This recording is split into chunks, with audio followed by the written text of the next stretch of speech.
Hi friends. Kamalapuram అనే గ్రామంలో సుందర్ అనే కుర్రవాడు ఉండేవాడు. అతను చురుకైన వాడే. కానీ అతనికి మతిమరుపు ఎక్కువగా ఉండేది. సుందర్ మతిమరుపు పట్ల తల్లిదండ్రులు ఎంతగానో ఆందోళన చెందేవారు. ఒకరోజు ఇంట్లో కుక్కపిల్ల ఉన్నదని సుందర్ మర్చిపోయాడు. ఇంటికి ఒత్తుడు తాళం వేసి బయటకు వెళ్ళిపోయాడు. కుక్కపిల్ల ఇంట్లోనే అరుస్తుంది. ఇరుగు పొరుగు వారొచ్చి సుందర్ సుందర్ అని పిలిచారు. కానీ సుందర్ జేబులో తాళం చెవి లేదు. ఇంటికి తాళం వేసే ముందు ఇంట్లోనే తాళం చెవి మంచం పైన మర్చిపోయాడు. కిటికీలో నుండి చూస్తే కుక్కపిల్ల ఇంటిని చిందరవందర చేయసాగింది. ఏమి చేయాలో తోచడం లేదు. తాళం పగలగొట్టగా కుక్కపిల్ల బయటకు పరుగులు తీసింది. ఇంట్లో వస్తువులన్నీ పాడైనవి. అతని తండ్రి కోపంతో సుందర్ను కొట్టాడు. ఈ విషయం పాఠశాల ఉపాధ్యాయుడికి తెలిసి మరుసటి రోజు వారింటికి వచ్చాడు.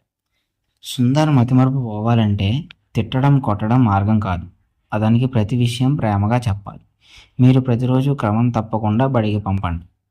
మేము అతనికి మతిమరుపు పోయే విధంగా ప్రేమగా ఆటపాటలతో చదువు నేర్పిస్తాం అని చెప్పాడు. దానికి తల్లిదండ్రులు కూడా అంగీకరించారు. మరి సుందర్ మతిమరుపు ఎలా సరిచేస్తారో ఆలోచించండి. ఈ వీడియో నచ్చినట్టయితే లైక్ చేయండి. మరిన్ని వీడియోస్ కోసం సబ్స్క్రైబ్ చేయండి.